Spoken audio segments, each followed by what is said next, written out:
Well, we're at a tipping point in the management of this Ebola outbreak. An international conference begins today in London to tackle Ebola. Hong Kong protesters call for leaders' resignation while police warn them to stay away from government buildings. The world's largest annual pilgrimage is underway. More than 2 million pilgrims converge on Mecca. Hi, and welcome to Humber News. I'm Victoria Shaka, coming to you from our newsroom here at the Humber College North Campus. Here are today's top stories. More fear today that Ebola is spreading outside Africa. A patient in Hawaii is in isolation and undergoing tests for the virus. The patient was admitted to Queen's Medical Center in Honolulu yesterday. Hawaii's Department of Health says tests need to be sent to mainland U.S. before any confirmation can be made. Meanwhile, in London, 20 countries are meeting to discuss the crisis and are appealing for financial aid. Reports say Prime Minister Stephen Harper is preparing to send military jets to join the fight against the group ISIS. CBC News says Harper will announce the role Canada will play in the fight against the militant group tomorrow. Meanwhile, in Turkey, people are protesting today against the military. The government has authorized sending troops to fight ISIS in Syria and Iraq. Turkish officials say more than 150,000 refugees have fled Syria over the past 2 weeks because of safety concerns. Protesters in Hong Kong are demanding the head of the territory to step down at midnight tonight. People are demanding that elections be open and not influenced by Beijing. They say they'll escalate their actions if their demands aren't met. Police are warning the protesters to stay away from all government buildings. Around 2 million pilgrims have arrived in Mecca for the annual Hajj. Muslims around the world are coming together in Saudi Arabia for the Hajj, a religious pilgrimage. Hajj is viewed as the Muslims' greatest act of worship. Saudi authorities are working to protect them from two deadly viruses, Ebola and the MERS coronavirus. Here at home, police are asking for your help in identifying a suspect who they say robbed a 91-year-old woman on Sunday. Toronto police released this video showing a man taking off with her purse just outside a building in the Spadina and Oxford Street area. The suspect has been described as a white male with short black hair, about 20 to 25 years old. Police say he was wearing a black t-shirt with blue shorts and a white backpack with black material on it. The 7th annual We Day will be held at the Air Canada Centre tonight and will feature some famous faces such as Joe Jonas, Nelly Furtado, and Headley. We Day empowers young people to make social change in local and global issues. Organized by Free the Children, the We Day series are held in various cities across North America. The new president of the Humber Student Federation is preparing to take over in 2 weeks. Thomas Walton was elected on Tuesday night. But what do we know of him? Humber News reporter Marlon Gomez has this profile of your new president. Thomas Walton's life just got busier as of last Tuesday. He is now the main voice of about 2,800 students. When he's not running the student government, he's just an 18-year-old full-time student from St. John, New Brunswick, who enjoys skiing, basketball, reading Harry Potter, and his favorite dish. Pasta. Pasta all the way. Yeah, fettuccine alfredo with chicken every day. If I could, that's the way it would be. Walton is a second-year student in International Business, Bachelor of Commerce. He says he draws his inspiration from his family. I originally came into this program chasing after my father's footsteps.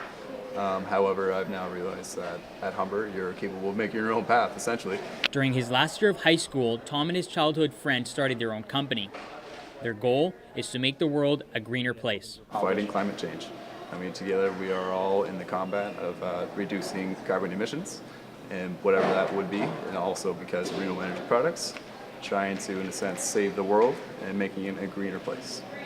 Last year's election controversy allowed Tom to be on the sidelines and get a better understanding of HSF. This also inspired him to run for president. Once in office, he wants to get right down to business and work on his main goals. Primarily lowering student fees, looking into fees that can be frozen. That's what the power of the president actually has. I asked Tom what his favorite moment at Humber has been so far. He told me it's been meeting new people. Let's also hope that he can meet all his presidential goals. Marlon Gomez, Humber News. From Facebook likes to GPS tracking, we're in the middle of a data boom. Nora Young, host of CBC Radio's Spark, is on campus today to talk to students about this new era of information. Humber News' Travis Pereira is at the event. Hi, Travis. Thanks, Victoria. Yes, the Humber community is getting a real journalistic treat today, as prominent Canadian broadcaster Nora Young is the first guest speaker in the fall semester series. I'm here at 7th Semester Hall for its launch. The PLS is a faculty-run initiative sponsored by the President's Office that typically brings 3 guest speakers every semester. I spoke with Nora Young earlier this morning about the message she wants to deliver to our audience. I think the main thing that I want to convey is to get engaged and get involved from a political point of view. And I don't mean capital P politics in terms of voting. I mean thinking about the politics of the technologies that we use and the tools that we use. PLS committee member Jeff Bull says this series is a great source to stimulate critical thinking for both students and faculty. He says PLS provides the opportunity for people to exchange ideas without the pressure of feeling judged. I chatted with Bull earlier, and he explained to me why Nora Young appeals to both PLS and the Humber community. You know, take for example today Nora Young. One of the reasons we wanted to get her is because we know Humber has a fantastic media studies program and radio program and so on, and she's someone who's a leading figure in Canadian broadcasting, so we thought there'd be... Bull says they get a lot of suggestions from faculty and would like to hear more from students in the process of selecting future guests. Those interested can send an email through the Humber website in the Liberal Arts and Science section. The next guest speaker in the series will be Stephen Wise on October 22nd. Back to you, Victoria. Thanks, Travis. Just down the hall, there's a familiar scent as the Humber Room opens for business for another semester. Reporter Adriana Jung has that story.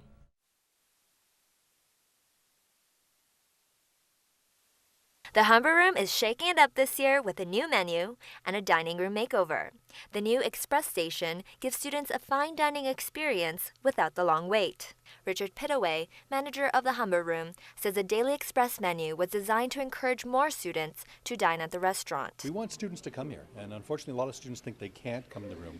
They think it's a private dining room, but it's not. It's for everybody. The campus restaurant is operated by students of Humber's culinary and hospitality programs. The Express menu offers an entire meal for $10 and is guaranteed to be served within 20 minutes. Chef Francisco Rivera says it gives students a fast and low-cost dine-in experience. Eating the Express menu, affordable, healthy as well, not just eating pizza all the time. So we're getting all that nice, high-quality produce. The fall menu offers a versatile range of dishes from Atlantic salmon, grilled squid, strip loin steak, to stuffed ravioli. The dining room also includes a more casual setting this year. If you look at the placemats instead of the tablecloths, so we're doing a mixture, we're doing both in the room. So we make the room a little more inviting. So if you're in a rush, come and grab a meal from the Daily Express menu. The Humber Room is open for lunch Monday to Friday from 11:45 to 1:15. I'm Adriana Zhang, Humber News. When we come back, we'll tell you what's happening in the world of sports, and Jordan will have your 3-day forecast. Well, it's another gloomy day today, just like yesterday. The skies are gray and there's a slight breeze coming through. But don't worry, this afternoon it's looking like it might clear up and we're looking at some sun just peeking through the clouds. More after the break. Coming up in sports, the San Francisco Giants put on a show against the Pittsburgh Pirates in MLB playoff action. But first, another adorable panda video has surfaced from the panda breeding sanctuary in Chengdu, China. A mother panda is adjusting to properly caring for her 2 newborn twins. Zookeepers are making sure the mother feeds the cubs several times a day, 1 cub at a time. The breeding base is currently home to 9 baby pandas, including 3 sets of twins.